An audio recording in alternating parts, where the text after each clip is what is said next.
everyone. Welcome to a midweek conversation video. If you've been part of our church for a while or used to those, you know that we took some time off over the last couple of months as there was some staff change going on. And we are very excited to bring back the midweek video because we now have our new associate with us, Dawson. And so we're looking forward to resuming these conversations. They did a good job of generating exactly what we wanted them to. Continued thought and discussion and dialogue on the sermon throughout the rest of the week. So if you're used to that, great. If this is your first one, that's what we tend to do. We don't recap the whole sermon. We maybe spend 30 seconds revisiting it or jogging our memories, but then we're really looking at the readings that we're all doing together this week. We look at the follow-up reflection questions, things like that. We want it to be a continuation, another touch point for the sermon in between Sunday to Sunday. So Dawson, welcome. Excited to have you join us for these. This past Sunday, we were in Exodus 15, the end of it, 22 to 27. And we did it 15 slightly out of order. We'll be doing the first part of 15 in a few more weeks. But that's because at the end of 15, you see a point that really fed right off of a main sermon point from chapter 14. And that is the idea of the people have poor memory. They have selective memory. They forget who God is. They forget what God has done. They take their eyes off God and they get overwhelmed by a problem instead. So a poor memory that leads to poor perspective that leads to grumbling. And so we looked at that kind of continuing from 14, but then in 15, taking it in a new direction of, okay, so what is one explanation for why we go through difficult things? Well, in 15:25, it says, and God tested his people. And so we looked at this question, okay, why does God test his people? What should we be learning in that testing? How should we be learning to respond instead of with a poor perspective and a poor focus? So really a great message, looking at a reminder of God's faithfulness, looking at the opportunity to grow in the midst of difficult circumstances, but then concluding with what God says at the end of 15, where he reminds the people, I'm your healer.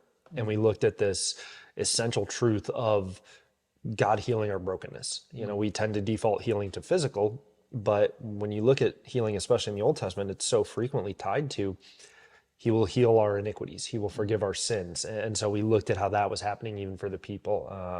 And then related to that, we're reading Job 36 and 37 this week. So before we dive into 36 and 37, any questions, any comments? Yeah, I do.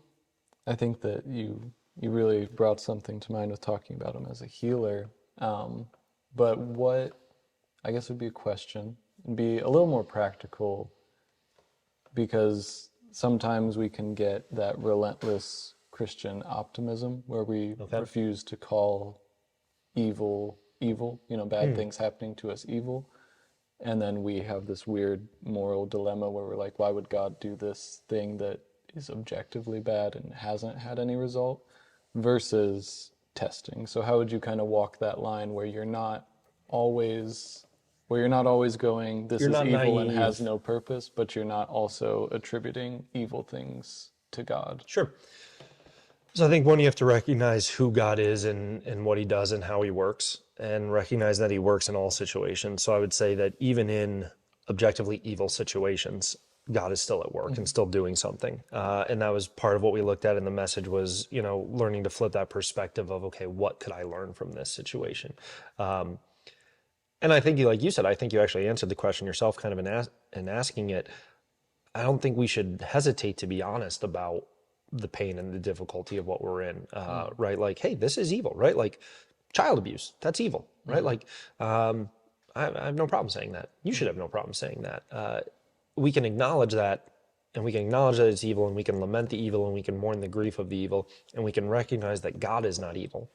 And he does not, he takes no pleasure in people's suffering. The Bible is abundantly clear that God does not take any delight in people's pain and sorrow and grief and stuff.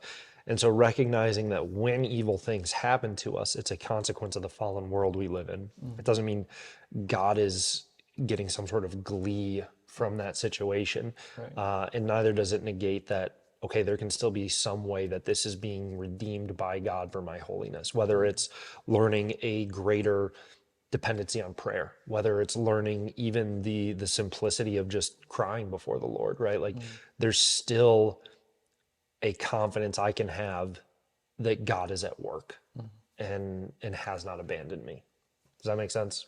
Yeah, it totally makes sense. And I think even like going to the book of Job is a really good example of that because Job was not quiet about what he was going through. Even in that eventual confrontation between him and God, when he gets to speak to God directly, he's open about asking why, and yet through the entire book of Job, he never turns his back on God, and he doesn't attribute the evil things to God. No. It's always questioning with a reverence. Yeah. Questioning with a reverence. That's a really good way of saying it. Yeah, it's never abandoning that reverent recognition of God's sovereignty and majesty and kingship, but it's not being afraid to be honest. And yeah, and that's partly why I picked the book of Job, because you see him going through a painful circumstance.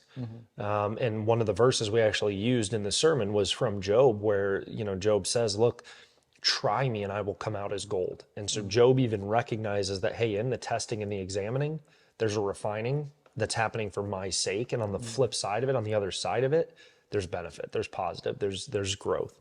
And then I love 36 and 37 because Job's friends are so fascinating to me. Because there's some stuff that they get so right. Like they are so spot on with their response and their analysis. And then there's some stuff that they are so wrong on. Well, they kick it off on a wrong Oh, see, note, I think and they then kick it off on a great note. they kind of spiral, and it depends on who's talking because there's a bunch of them. Well, there's a bunch of, okay, what do you mean? What do you think of as them kicking it off? Do you mean when they start speaking? No, they do the right thing in sitting down. Okay, yes. I think they launch from the assumption that Job has done something. Yeah. So if they are beginning, so if you're counting, yeah, so so if you're saying his friends start on the wrong foot They start on the right foot by sitting down, and grieving with him, and then the first person goes, "Job, didn't you do something nothing wrong. Yes. Yeah. So the action of just sitting in the ashes with their grieving friend and grieving with him, I think is absolutely starting on the right foot.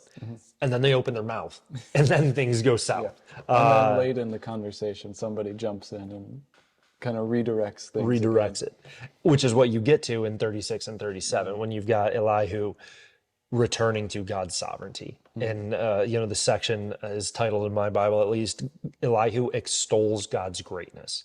And I really love that that's where it really kind of concludes before God interjects himself into the conversation.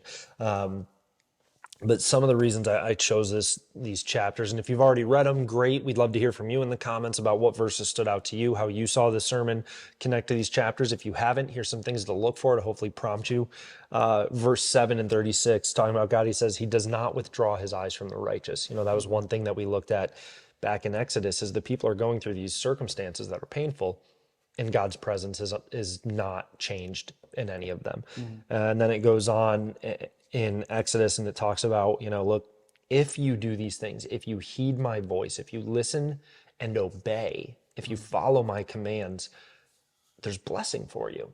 If not, there's consequences. In 36, it says, God, he opens their ears to instruction and commands that they return from iniquity. If they listen and serve him, they complete their days in prosperity and their years in pleasantness. But if they do not listen, they perish by the sword and die without knowledge.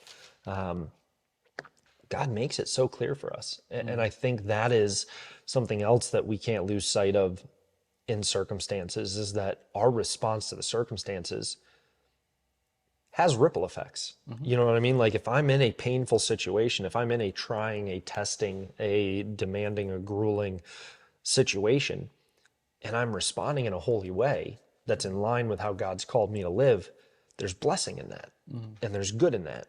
If I'm in that same situation that is painful, that is difficult, that is testing, that is trying, and I'm responding in an unholy way, there's negative consequence of that. Like I will not somehow escape the subsequent effects of my response to the situation. Yeah, and that's a really good thing to remember in those times because, again, looking at Job, like from the get-go, his own wife said, curse God and die. Yep. And his response was always going to be his own response because God had the eventual plan of restoring him. But the actual question was, will he personally curse God, or will he stand true? And so even though that eternal goodness is being worked out, Job had that personal responsibility of saying, you know what, I'm going to stick it through, or Yeah. going with everyone else around him and bearing this, I need to curse God and die, Yep. you know? Yep. Yeah. I mean, that's really, I like that you even brought his wife up, because I think that's a huge thing, is, and a struggle for a lot of us. Are we able to recognize when people close to us are giving us good counsel or bad counsel? Yeah. Which we didn't touch on in the sermon at all. And I hadn't thought of till you brought his wife up even. I mean, and these are Job's good friends, but that's even a huge thing, right? Like, are we able to recognize where God's standards are? And when our friends, when our loved ones, when the people we trust are giving us advice and counsel in line with them or not in line with them? And if it's not in line, okay, are we willing to stay in line with what God has said? Yeah. And I mean, look at the Israelites. It wasn't a single person grumbling. No, You know, it was the people. it was the nation. They were joining together and grumbling, and you have to imagine that they felt justified in that joint grumbling, you know, that they were like, well, he said we should just die in Egypt. I also was feeling that way. She affirms it, you know. Like, There's a lot of validation in groupthink. If I'm saying something by myself, that's kind of scary to be in. If I've got 10,000 people saying, yeah, you're onto something, okay, well, I'm going to go further with this. yeah. And I think the other important thing that we saw in Exodus, going back to 14, right? The people are trapped between the sea. They're like, what? There weren't enough graves in Egypt? Like, we got to die out here? And then God intervenes in this incredible, miraculous way that they haven't even conceived of. And we see the same thing, happen at Mara, and we'll see it continue to happen. And in Job 37, Elihu reminds Job and the friends, like, God thunders wondrously with his voice. He does great things that we cannot comprehend. And I think that's the other component that at least for me, helps me with my response to God is, and this actually goes to something from our taco talk on Friday. We asked, what do you believe about God? Not what do you know you're supposed to believe about God, but what do you truly believe about God? And for me, I truly believe that God is omniscient, omnipotent, and good, right? So in his knowing all things, in his being sovereign over all things, he is good in all things.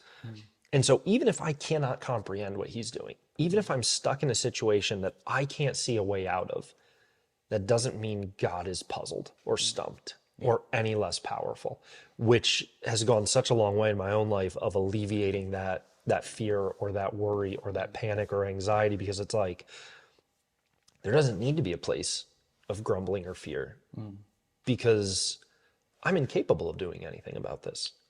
So instead, I can trust myself to the only one who is capable of doing something. And even if I can't comprehend what he's doing, I'm confident he's doing something. And I think that's really beautiful Yeah. to be able to be in. Yeah, I think that's the whole point, is humble submission. You know, as soon as the Israelites saw the sea part, they really did stop talking about those graves in Egypt. And they're like, you know what, all right. And so just being willing to submit to what he's going to do and acknowledging that we have no say in it, you know. Yeah. And let's tie it into youth ministry. What did you guys just look at youth group this past Sunday? The feeding of the 5,000.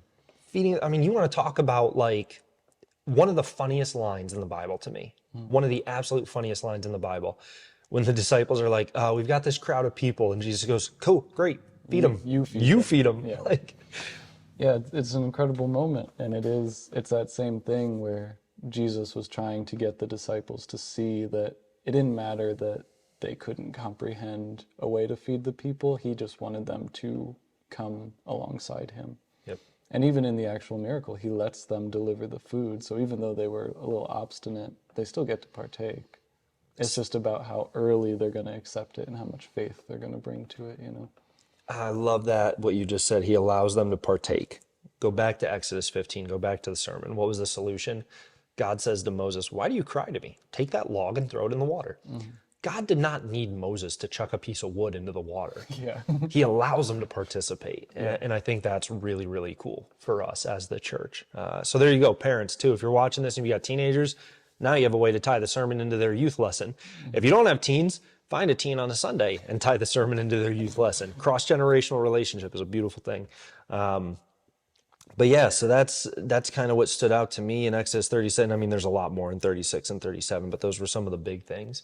And hopefully you all, as you're reading this, the reason we're doing these things, the reason we do the weekly readings and reflection questions is so that we can be training ourselves and training our families to continue to engage throughout the week, not just treating it as okay, well, I thought about it for this little bit of time on Sunday morning and I'll see you in a week. Like, no, let's continue to meditate on this throughout it and apply it ourselves. The Holy Spirit is in us and teaches us. Like, he's the one who guides us in truth and understanding.